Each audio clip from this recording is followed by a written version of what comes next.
3절에서 6절입니다. 시작.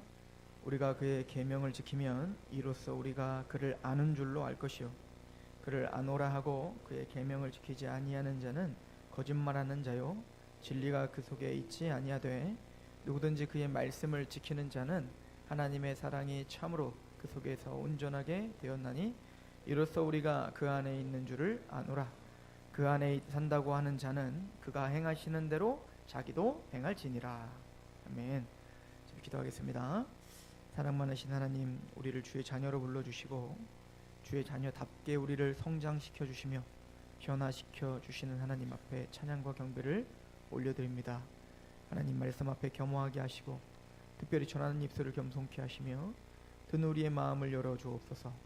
성령님의 조명하심이 이 시간 우리의 생각과 마음과 그 의지를 주장하게 하옵소서. 예수님의 이름으로 감사하며 기도합나이다. 아멘. 요한복음과 요한일서 또 요한계시록을 우리가 같이 묵상하면 다 사도 요한이 썼다는 공통점이 있죠. 그러다 보니까 사도 요한이 즐겨 쓰는 단어들이 있습니다. 또 즐겨 쓰는 어떤 표현들이 있어요. 특별히 사도 요한은 구원을 받았다라고 하는 어떤 그런 개념을 어둠과 빛을 비교하면서 어두움에 있던 우리를 건져주셔서 빛을 비춰주셨고 또 그 빛으로 말미암아 하나님을 알게 됐다, 이런 이야기들을 많이 해요. 또 대표적인 게 예수님을 로고스, 즉 말씀이라 칭해 주시는 부분들도 비슷하죠. 특별히 오늘 말씀은 이 사도 요한이 구원받은 하나님의 백성들, 즉 거듭나고 하나님을 믿습니다 라고 하는 그 믿음을 세 가지로 정리를 해서 설명을 하는데요. 첫 번째는 바로 안다라고 하는 거예요. 우리가 예수님을 안다라고 하는 표현으로 예수님을 믿는다는 걸 표현합니다. 사실은 이 안다라고 하는 이 표현을 이 요한일서에만 40번을 사용했어요. 그러니까 사도 요한에게 예수님을 안다라고 하는 것은 대단히 중요한 어떤 개념인 거죠. 두 번째는 그리스도 안에서라고 하는 겁니다. 사실 이 그리스도 안에서라고 하는 이 표현도 사도 바울도 대단히 강조했던 얘기입니다. 그러니까 우리가 예수님을 믿는다는 것은 단순히 지식적인 알미 아니라 바로 그리스도 안에 거하는 것이다 라고. 그럼 그리스도 안에 거한다는 말이 무엇인가를 사도 요한은 우리에게 정리를 해주고 있어요. 또 하나는 예수님 안에 거한다는 얘기는 바로 우리가 그 사랑, 하나님의 사랑이 우리 안에 온전히 이루어진 것이다 라고 표현한다고요. 그래서 오늘 이 짧은 구절을 통해서 바로 예수님을 아는 것, 또 그리스도 안에 있는 것, 그리고 그 사랑이 우리 안에 온전히 이루어진 것, 이것은 다른 얘기가 아니에요. 그리스도를 안다, 그리스도 안에 있다, 우리가 그 사랑이 우리 안에 온전히 이루어졌다는 것이, 이것이 우리에게 이루어지지 않았다는 건 구원받지 못했다는 거고 하나님을 제대로 믿지 못하나, 예수님을 제대로 영접하지 못했다는 얘기인 거거든요. 사실은 이 요한 사도는 믿음을 지금 점검케 하고 있습니다. 요한일서 전체가 여러 가지 방향으로, 여러 가지 어떤 그 국면으로 지금 우리의 믿음을 다시 점검하게 하는 서신입니다. 특별히 안다라고 하는 것, 그리스도를 아는 지식에 대한 이야기를 먼저 하기 전에 이 당시의 시대적 배경을 좀 알았으면 좋겠어요. 특별히 이 당시에 이단적인 사상들, 거짓된 교사들이 지금 교회를 혼란케 하고 있었습니다. 그런데 그거는 크게 두 가지 정도로 우리가 예상해 볼 수가 있는데, 하나는 유대주의적 율법주의예요. 유대주의자들, 그죠? 또 하나는 영지주의라고 하는 것입니다. 이 유대주의자들은 율법을 강조했습니다. 그리고 그 율법을 가르치고 그 율법의 선생 노릇을 하려고 했었던 것 같습니다. 그들은 율법을 내가 알고 있고 율법을 가르치는 것으로, 그것으로 하나님 앞에 내가 무엇인가 어느 정도 자격이 된다라고 착각하는 사람들이었던 것 같습니다. 그래서 사도 바울도 그 유대주의적인 잘못된 가르침에 대해서 이렇게 일가를 가는데, 로마서 10장 2절 3절은 내가 증언하노니 그들이 하나님께 열심히 있으나 올바른 지식을 따르는 것이 아니다 라고 이야기를 하죠. 그러니까 그들은 하나님께 대한 열심이 있습니다. 유대인들이 얼마나 하나님께 열심이 있겠어요. 하나님 앞에 최선을 다해서 뭔가 그의 삶을 드리는 것 같고 율법을 철두철미하게 연구하고 그 율법대로 살으려고 했던 사람들이에요. 근데 사도 바울이 보기에는 그 유대주의자들은 하나님께 열심은 있지만 올바른 지식을 따르지 않았다라고 이야기를 하는 것이죠. 하나님이 진짜 말하고 있는 율법의 진의, 즉 하나님이 성경을 통해서 말하고자 하는 그 의미와 핵심은 이해하지 못했다는 겁니다. 올바른 지식, 하나님이 진짜 주신 하나님의 계시에는 별로 관심이 없는 겁니다. 그리고 자신이 행한 그 열심을 드러내놓고 나는 이 정도로 했어, 나는 바리새인이지, 나는 율법을 이만큼 알지, 난 이렇게 율법을 가르치지, 이것이 자신의 신앙이라고 착각했다고요. 우리도 뭔가 많이 알면 그것이 우리의 신앙이라고 착각하잖아요. 우리가 뭔가 많이 행하면 그것이 신앙이라고 착각하잖아요. 사도 바울은 그것에 대해서 비판하는 거예요. 하나님의 의를 모르고 자기 의를 세우려고 힘써 하나님의 의에 복종하지 않는구나. 하나님의 의가 뭔지를 모르는 겁니다. 하나님이 진짜 우리에게 원하는 신앙이라는 게 무엇인지를 모르는 겁니다. 그리고 열심히만 하면 되겠지, 최선만 다하면 되겠지, 내가 많이 알고 있으니까, 나는 지금 가르치고 있으니까 그것이 신앙의 어떤 것이라고 스스로 착각하고 있는 거죠. 사도 바울은 로마서 2장에 그 유대인들의 착각을 이렇게 설명을 해줘요. 로마서 2장 17절인데요. 유대인이라 불리는 내가 율법을 의지하며 하나님을 자랑하며 율법의 교훈을 받아 하나님의 뜻을 알고 지극히 선한 것을 분간하며 맹인의 길을 인도하는 자요 어둠에 있는 자의 빛이요 율법에 있는 지식과 진리의 모범을 가진 자로서 어리석은 자의 교사요 어린아이의 선생이라고 스스로 믿는다는 거예요. 그러니까 이 유대주의자들의 이 잘못된 점은 율법을 가르치는 나는 선생이야, 왜? 많이 아니까요.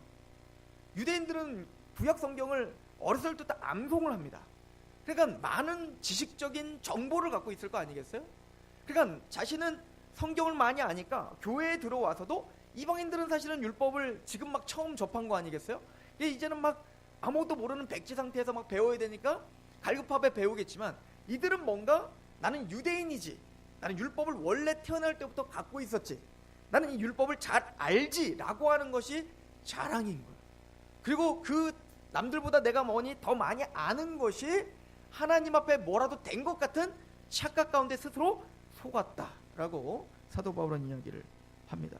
그리고 이렇게 이야기를 하죠. 21절에 그러면 다른 사람을 가르치는 네가 네 자신은 가르치지 아니하느냐? 도둑질하지 말라 선포하는 네가 도둑질하느냐? 무슨 얘기죠? 알긴 많이 아는데 그것을 자신에게는 접목하지를 못하는 거예요. 하나님의 율법을 많이 알긴 하는데 그 율법을 자신에게 빗대어 그 율법을 통해서 죄를 통해하고 하나님 앞에 자격 없는 자임을, 하나님 앞에 내가 은혜가 필요한 자임을 깨닫지는 못하는 거예요. 그리고 나는 많이 안다, 이것이 자랑이고 이것이 뭔가 선생이고 이것이 뭔가 신앙의 어느 정도의 반열에 올랐다라고 착각하는 거예요. 우리도 이런 사람들을 많이 보게 됩니다. 또한 그 당시에 영지주의자들도 약간 비슷한 이단자들이었습니다. 이 영지주의자들은, 이 영지주의라는 게 바로 그노시스, 지식이거든요. 지식. 오늘 사도 요한이 안다, 내가 그리스도를 아노라 하며 이렇게 표현할 때 그 안다라고 하는 그 단어가 그노시스랑 연결되어 있는 거예요. 이 그노시스라는 단어, 지식이라는 뜻은 그들은 뭔가 신비한 거를 깨닫다라고 착각하는 겁니다. 지금 성도들은 아무도 모르는데 나만 알고 있는 뭔가가 있다는 영적인 지식, 엑시타시한 어떤 경험들을 통해서건 아니면 뭔가 천사와 환상을 통해서건 뭔가 나만이 알고 있는 게 있어 라고 착각하는 겁니다. 그리고 나만이 그런 영적 지식이 있다, 그것이 어떻게 됐을까요? 그 사람을 겸손케 하고 겸허하게 하는 게 아니라 그것이 그들을 교만하게 했고 그것을 자랑하게 했다고요. 그건 아는 것이 아니다 라고 이야기하고 있는 겁니다. 사도 요한은 지금 안다라고 할 때에 지식적인 알미, 진짜 알미 아니라는 걸 설명하고 있는 거예요. 여러분들 히브리어, 즉 이 히브리 사람들은 안다라고 하는 개념이 사실은 헬라어에서 안다는 지식적인 알미예요. 정보를 아는 거란 말이에요. 그러나 히브리에서의 안다라고 하는 단어는 야다라고 하는 단어예요. 야다. 이 야다가 제일 먼저 창세기에 쓰여진 단어, 언제 쓰여졌냐면 창세기 4장입니다. 아담이 하와와 동침하매 할 때 그 동침하다가 야다예요. 안다라고 하는 단어라고요. 그러니까 우리가 말하는 안다라는 뭐죠? 아, 나는 성경 공부를 해갖고 지식을 알아. 아, 나는 구원론을 알지. 나는 성경을 알아. 난 교리를 알아. 이건 안다가 아니에요. 안다라고 하는 것은 체험적인 알을 말하는 겁니다. 그 예수님의 십자가 부활을 지식적으로 아는 게 아니라 그 지식이 정말 내 삶을 뒤흔드는 겁니다. 그 지식이 정말 나에게 정말 영접이 돼서 그 지식이 나의 삶이 되는 거예요. 그래서 예수님의 십자가의 죽음이 내 죽음이라고, 또 예수님의 십자가에서 부활하심이 내 부활이라고, 그 예수님과 우리가 하나가 되고 그것이 정말 실제적으로 인격적으로 영접하는 걸 우리는 안다라고 표현하는 거라고요. 사도 요한은 지금 그것을 강조하고 있는 것입니다. 그리스도를 안다, 그리스도를 아노라고. 오늘 말씀 보십시오. 2장 3절을 보세요. 우리가 그의 계명을 지키면 이로써 우리가 그를 아는 줄로 알 것이다. 단순히 지식적인 알미 그리스도를 아는 것이 아니라는 겁니다. 우리가 하나님의 그 계명을 지키면, 그 하나님의 계명을 사랑하고, 그 하나님의 말씀을 사모하고, 그 하나님의 뜻을 이해하고, 하나님 왜 이렇게 우리에게 말씀을 하셨지? 그 말씀을 이해하고 그것이 감격이 되는 거예요. 그리고 왜 우리가 그렇게 살아야 되는지를 알고 그 계명을 지키면 그때서야 우리가 그리스도를 아는 줄 아노라. 우리가 아는 알미라고 하는 그 무게감과 사도 요한이 우리에게 강조하고 있는 그 예수님을 안다라고 하는 그 무게감은 다르죠. 말로 떠드는 알미 아닌 겁니다. 지식적으로 내가 무엇인가 세상 사람들보다, 이 사람들보다 더 많이 안다는 것 중요합니다. 아는 만큼 우리는 예수님을 더 영접할 수 있고, 아는 만큼 우리는 더 성숙할 수 있고, 아는 만큼 우리는 하나님을 더 사랑할 수 있는 건 맞아요.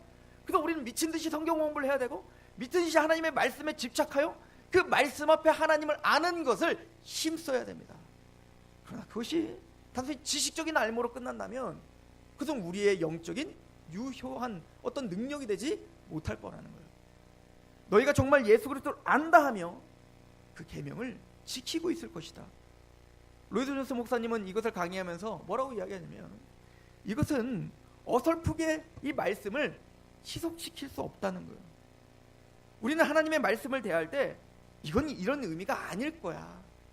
이거는 누가 이렇게 할 수 있겠어. 이거는 그런 의미가 아니라, 그리고 돌려서 복잡하게 만들어서 이것을 자기 나름대로의 철학을 만들어서 내가 믿고 있는 교리를 여기에 집어쳐넣어서 이 말씀을 희석시키려고 한다는 거예요. 그러나 사도 요한은 분명하고 명확한 어조로 말하고 있는 것입니다. 하나님의 계명을 지킬 때에 너희가 그리스도를 아는 것을 아노라.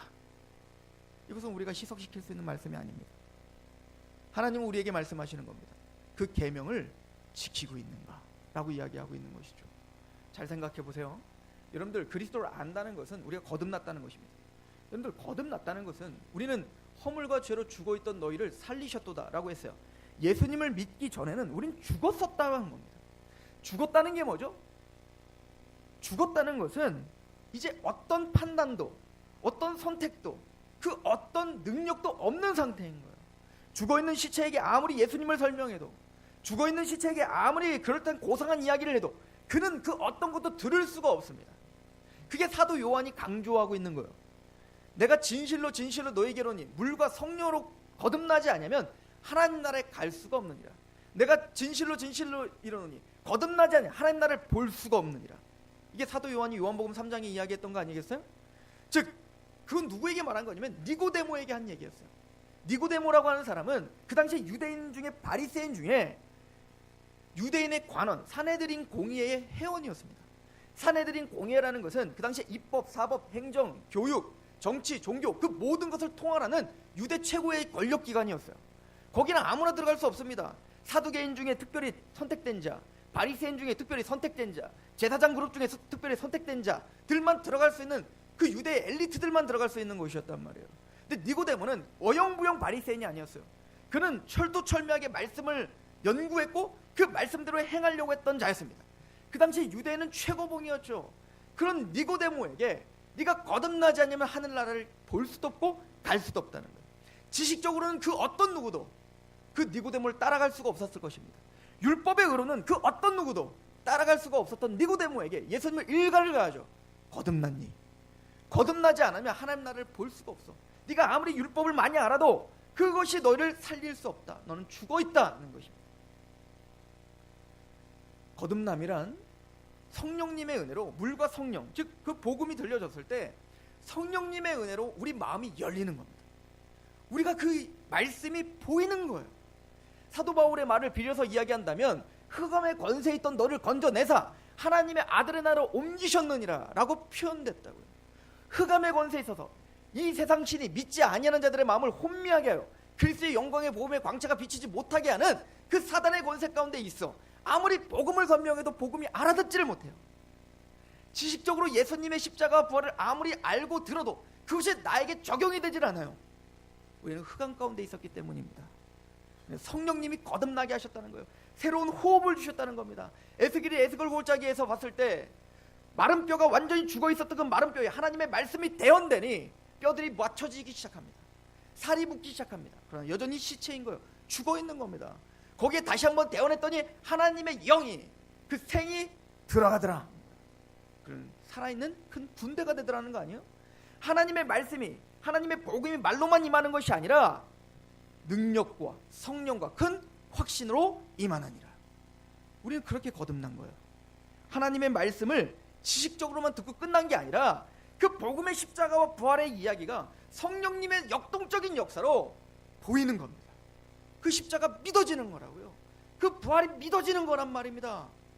존 파이퍼 목사님은 거듭남을 너무 잘 설명했어요. 거듭남이란, 거듭난 이후의 삶이란 어떤 어린아이가 평생을 사랑하는 목걸이를 갖고 있는 겁니다. 근데 그 아이는 앞을 보지 못하는 겁니다. 너무 어두워서 빛이라는 것을 보지 못해서 아무것도 안 보이는 거예요. 근데 그 촉감이 너무 좋고 그게 너무나 좋아서 그 아이는 그것을 만지지 않고는 잠을 잘 수 없고 그것을 옆에 끼지 않고는 생활을 할 수가 없는 겁니다. 그것이 없으면 안 되는 거예요. 집착하며 사는 겁니다. 사랑하는 겁니다. 좋아하는 겁니다. 이게 없어지면은 가슴이 떨리는 겁니다. 근데 드디어 불이 켜졌어요. 드디어 눈이 떠졌어요. 내가 그렇게 좋아하던 것이 도대체 무엇인가 보고 싶었습니다. 봤더니 검이었던 거예요. 그때 어떻게 하겠죠? 그 실상을 봤다면 당장 떼내서 버리지 않겠어요? 이게 거듭남이라는 거예요. 우리가 정말 거듭났다면 인생의 목적이 이거라고 생각했습니다. 내 인생의 삶은, 내 인생의 행복은 이거라고 생각했습니다. 돈이 될 수 있고 권력이 될 수 있고 그게 어떤 지식이 될 수 있고 그게 무엇이든 이것이 내 인생의 기쁨이고 이것이 내 인생의 행복입니다라고 생각했는데 성령님이 눈을 뜨게 하셨습니다. 그것이 하나님의 나라의 영광스러운 우리에게 참된 행복을 주지 않는 것을 드디어 알게 된 겁니다. 여러분들 정말 그렇게 거듭났다면, 그리고 하나님의 사랑과 예수 그리스도의 그 십자가의 은혜를 알게 해주셨습니다. 이게 거듭남 아니겠어요? 제가 항상 말하지만 믿음이 말장난이 아니라면, 믿음이 쇼가 아니라면, 믿음이 그냥 게임과 같은 레크레이션이 아니라면, 정말 십자가를 믿는다면 그 하나님이 사랑스러워지지 않겠어요? 그 아들을 죽이기까지 하신 그 하나님의 사랑이 우리 마음을 가득하게 우리를 감격시키지 않겠어요? 그게 거듭남이죠. 그것이 그리스도를 아는 것입니다. 마음을 다하고 뜻을 다하고 목숨을 다하여 주 하나님을 사랑하라. 신명기 30장에 있는 말씀이에요. 이것이 마음의 할례라는 겁니다. 그럼 마음을 다하고 뜻을 다하고 목숨을 다하여 그의 율례를 사랑하게 되지 않겠냐는 것이죠. 내 사랑하는 사람이 무엇을 원하는가? 그 하나님이 도대체 나에게 어떤 인생의 목적을 두고 나를 행복하게 하려고 하시는 것일까? 궁금하지 않겠냐는 말입니다. 그래서 사도 요한은 말하는 것입니다. 너희가 그리스도를 아노라 하며 계명을 지키지 않는다는 거짓말하는 거 아니겠는가? 하나님의 계명을 지킨다는 것, 그 하나님의 계명을 지키는 것은 우리가 하나님을, 그리스도를 안다는 것을 증명하는 것이고, 그 그리스도를 안다는 것을 세상 사람들에게 알리는 것이지 않겠어요? 우리는 빛입니다. 마태복음 5장에 산상수훈에 예수님께서 말씀합니다. 너희는 빛과 소금이라고 말씀하시죠. 여러분들 빛을 어떻게 비추죠? 마태복음 5장은 정확하게 우리에게 말씀합니다. 착한 행실을 행하여, 착한 행실을 보여 그 거룩한 하나님의 빛을 비춰 세상으로 하여금 하나님께 영광을 돌리게 하라. 세상 사람들은 여러분들의 말에 주목하지 않습니다. 하나님은 살아계십니다 라고 하는 그 외침을 주목하지 않습니다. 세상 사람들 우리의 삶을 볼 뿐입니다. 세상 사람들은 하나님을 향한 우리의 표정을 볼 뿐입니다. 세상 사람들은 우리가 하나님을 향한 그 진지한 그 사고 체계를 볼 뿐입니다. 삶의 방향을 볼 뿐입니다. 우리는 그렇게 하나님의 은혜 가운데 부름을 받아 구원받았고 그리스도를 안다는 자입니다. 마땅히 그리스도께서 무엇을 원하신지, 주께서 기뻐하실 것이 무엇인가 시험해보는 삶이 마땅하다라고 사도 요한은 가르쳐주고 있습니다. 그 참된 알미라고 하는 것은 바로 열매를 드러낸다는 거예요. 디모데후서 1장 12절은 말합니다. 이로 말미암아 내가 또 이 고난을 받되 부끄러워하지 아니함은 내가 믿는 자를 내가 알고 또한 내가 의탁한 것을 그날까지 그가 능히 지키실 줄을 확신합니다. 그 확신이 있다면 평강이 있지 않겠어요?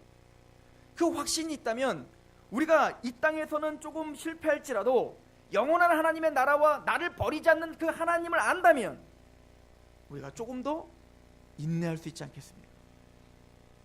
베드로후서 1장 10절 그러므로 형제들아 더욱 힘써 너희의 부르심과 택하심을 굳게 하라. 너희가 이것을 행한즉 언제든지 실족하지 아니하리라. 사도 베드로의 이야기를 보면 구원의 확신이 잠시 약해질 수는 있습니다. 구원의 확신이 약해질 때 우리는 많은 문제들이 생기기 시작해요. 그 구원의 감격과 구원의 확신이 약해지면 우리의 사고체계는 점점 더 하나님과 멀어지게 됩니다. 그 대표적인 예가 바로 다윗인 거예요. 다윗이 자신은 잘 되고 있다고 생각했습니다. 골리앗을 물리쳤죠. 또 하나님을 믿음으로 법궤도 찾아왔죠.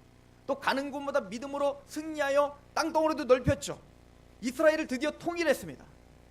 하나님 앞에 이제 모든 걸 다 해드린 것 같습니다. 그 정점을 찍었을 때 다윗은 문제가 생겼습니다. 밧세바와 동침을 했고 그리고 밧세바를 취하기 위해서 그의 남편인 우리아를 쳐 죽이는 살인까지 저질렀습니다. 그리고 자신이 무슨 죄를 졌는지도 인식하지를 못합니다. 이게 죄의 무서움인 거예요. 살인을 저질렀는데도 그게 왜 죄인지를 이해하지 못해요. 그러나 다윗이 완벽하기 때문에 다윗이 아닌 거예요. 다윗은 하나님의 백성이었습니다. 그럼에도 불구하고 뭘 통해서 보죠?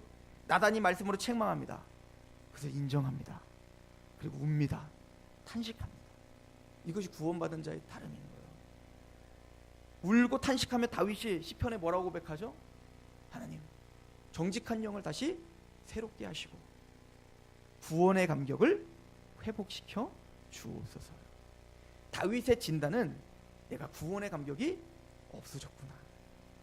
내가 어떻게 구원받았는지 또 하나님이 누구신지 내가 의탁하시는 분이 누구인지를 내가 잊었구나. 그럴 때 문제가 생기는 것입니다. 그리스도를 아는 지식으로 자라가기를 소망합니다.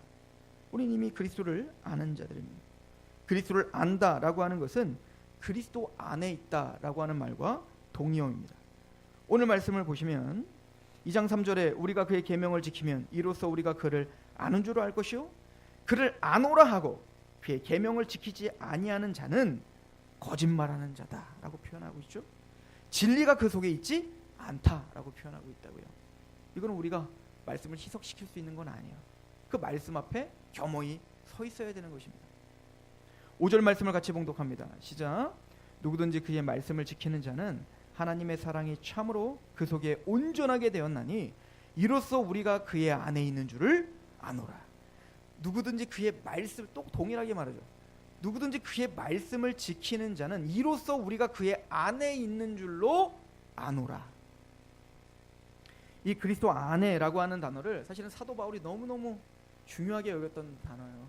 여러분들 에베소서를 잠깐 가보시겠습니까? 에베소서에 가보면 우리는 처음부터 끝까지 모두가 다 그리스도 안에서 시작되고 그리스도 안에서 마침표를 찍을 거라고 이야기를 합니다. 에베소서 1장 가보십시오. 1장 3절입니다. 1장 2절에 보면 하나님 우리 아버지와 주 예수 그리스도로부터 은혜와 평강이 너에게 있을지어다. 그 하나님과 예수 그리스도로부터 나오는 은혜와 평강이 우리에게 있어야 돼요. 왜 그럴까요?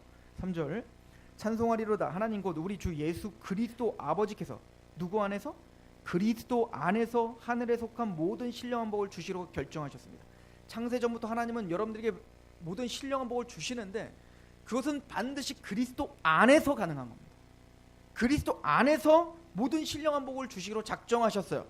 4절 보십시오. 곧 창세전에 그리스도 안에서 우리를 택하사 우리로 사랑 안에서 그 앞에 거룩하고 흠이 없게 우리의 잘남과 우리의 자격 때문에 여러분들 택한 게 아니에요.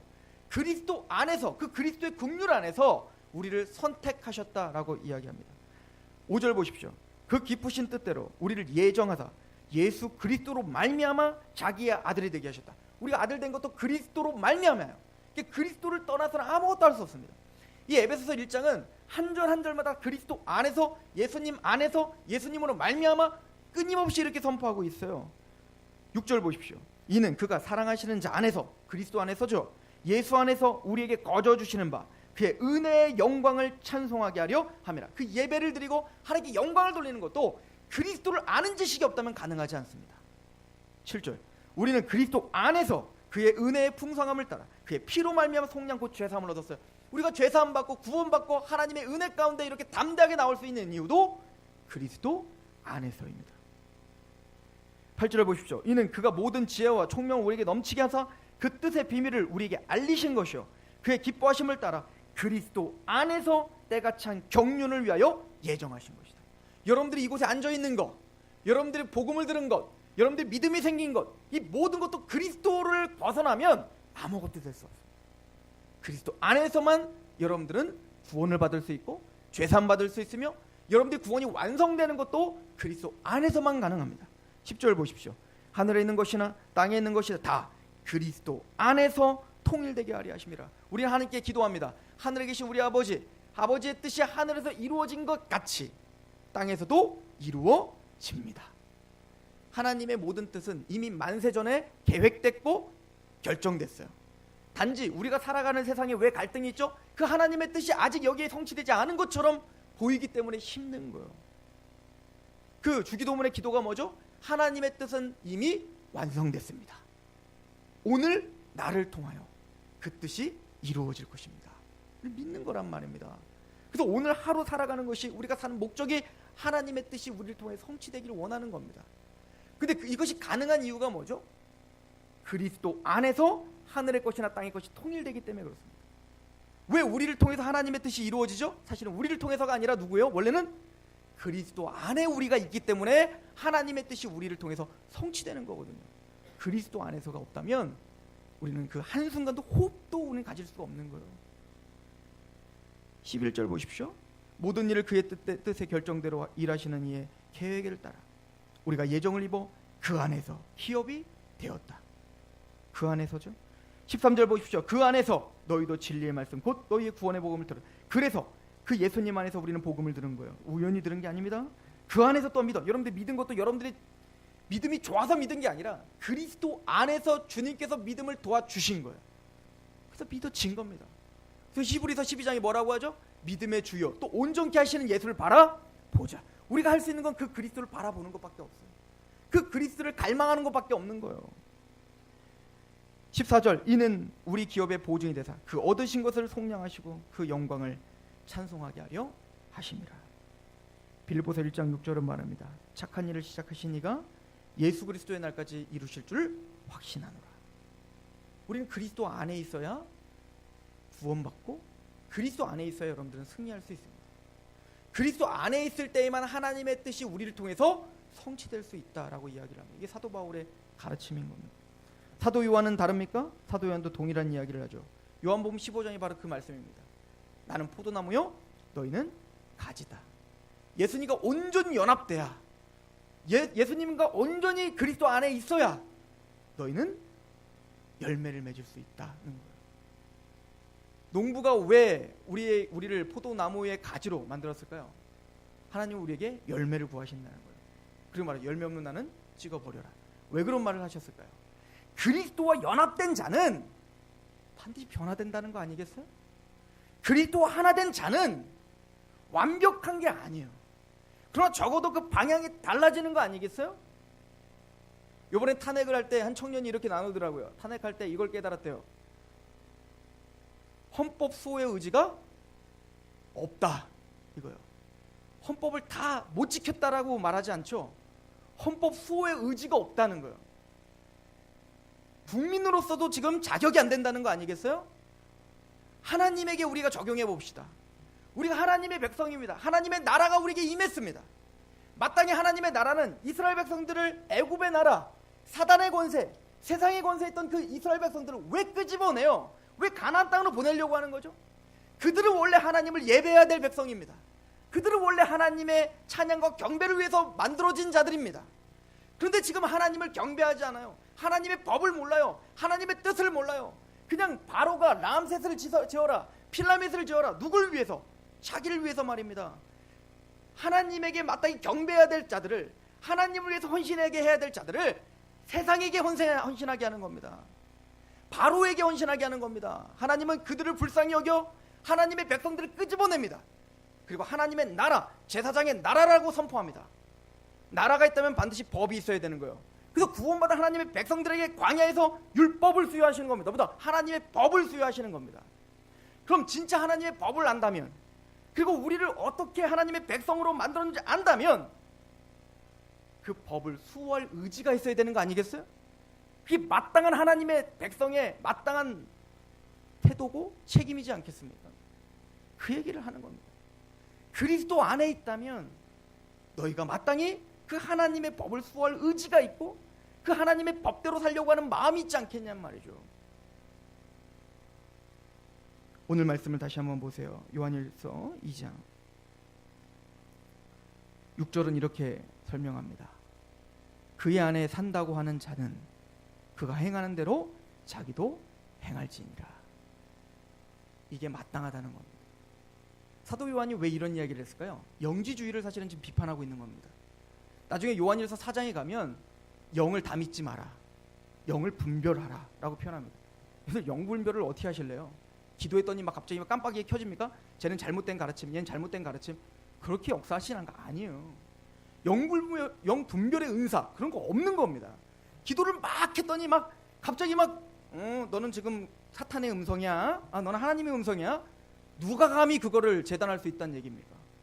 오직 하나님의 말씀 외에는 분별할 수가 없어요. 그럼 하나님의 말씀이 이게 거짓의 영인가, 이게 하나님으로부터 온 영인가 구별할 수 있는 분명한 기준을 오늘 설명하고 있는 겁니다. 정말 하나님의 영을 믿어, 정말 참된 가르침을 받아 그리스도 안에 있는 자는 그 계명을 사랑하게 되더라. 그 가르침을 받은 자는 그리스도의 삶을 따라가게 되더라. 이거 말고 더 큰 분별이 어디 있겠어요? 우리가 참된 복음을 갖고 있습니까? 그럼 그리스도를 따라가고 있어야 됩니다. 그리스도께서 걸어가신 그 길이 뭔데요? 십자가의 길 아닙니까? 편안하고 좋은 길만 가려고 하지 않았잖아요. 내 사랑하는, 아니 원수와 같은 자들을 위해서 헌신하고 희생했습니다. 관용을 베풀었고 겸손했고 높아지려고 하지 않았습니다. 우주의 왕이신 예수님이 가장 낮은 자리에 죽기까지 복종하시며 하나님의 뜻을 이루어드렸습니다. 예수님은 한순간 사시면서도 하나님의 뜻을 의식하며 살았습니다. 그리고 말씀하시죠. 내가 이 땅에 온 이유는 내 뜻을 행하려 온 게 아니라 아버지의 뜻을 이루어드리려 왔다. 이게 주님이 걸었던 길입니다. 그러면 그리스도 안에 있는 자들은 마땅히 그리스도와 같이 그렇게 그리스도의 그 삶을 수호하며 살으려고 하지 않겠냔 말이죠. 나는 믿음이 있노라 하고 그리스도가 걸어갔던 그 길과는 정반대로 걸어가고 있다면 그런 거짓의 영 아니겠어요? 영을 분별하는 법은 그렇게 하는 것입니다. 말씀으로 분별하셔야 되는 거예요. 내 신앙을 분별하셔야 되는 겁니다.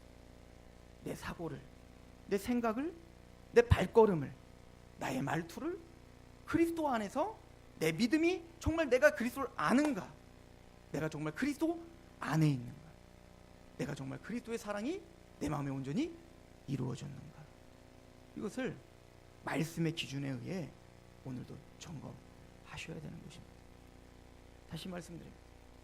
하나님 완벽을 요구하지 않습니다. 완벽한 자도 없습니다. 그래서 사도 요한은 이 말씀을 하기 전에 이미 죄가 없다는 자는 진리가 그 속에 없다라고 말했습니다. 그 얘기는 구원받은 우리들은 죄가 있다는 겁니다. 연약하다는 겁니다. 쓰러진다는 거예요. 실패한다는 것입니다. 그러나 이것만큼은 포기하지 말라는 겁니다. 분명히 우리가 그리스도를 안다면, 그리스도 안에 있다면, 그리스도의 사랑이 우리 안에 이루어졌다면 우리는 그 법을 사랑할 것입니다. 그 법, 예수님이 걸어간 그 길이 어떤 길인지 우리 말씀을 통해서 배우려고 할 겁니다. 그리고 그 십자가의 길을 우리도 함께 걸어가고자 할 것입니다. 거기선 실수해도 괜찮은 거예요. 실수할 수 있습니다. 그러다 넘어질 수 있는 겁니다. 주님은 우리의 대언자가 되어주십니다. 주님은 우리의 화목제물이 되어주십니다. 주님은 우리의 어떤 죄도 용서하지 못할 죄가 없으십니다. 사망에 이르는 죄가 아니라면, 예수 그리스도를 믿지 않는 죄가 아니라면 주님 언제든지 우리를 받아주실 용의가 있으십니다. 담대하십시오. 그러나 겸허하십시오. 주님 말씀 앞에 우리의 신앙을 정말 겸허하게 다시 점검하고, 또 주님이 걸었던 그 길을 함께 걷는 것이 기쁨이 되는 저와 여러분들 되기를 축원합니다. 기도하겠습니다. 하나님, 우리가 참 말씀에 무지합니다. 명확하게 끊임없이 우리에게 선포하시는 말씀이 있는데, 우리는 이 말씀을 듣고 분별하는 일을 참 어려워합니다. 하나님, 우리를 긍휼히 여겨 주시옵소서. 하나님의 말씀이 단순히 지적으로만 다가오는 것이 아니라 그 말씀이 우리의 심장을 흔들게 하시옵소서. 그 말씀이 우리의 인격을 변화시키게 하시옵소서. 우리의 생각과 우리의 마음과 우리의 의지가 그리스도를 닮아가는 그 삶으로 빛이 드러나게 하시옵소서. 그렇게 우리를 함께 하시고 도와주시고 인도해 주실 예수 그리스도의 이름으로 감사하며 기도합나이다. 아멘.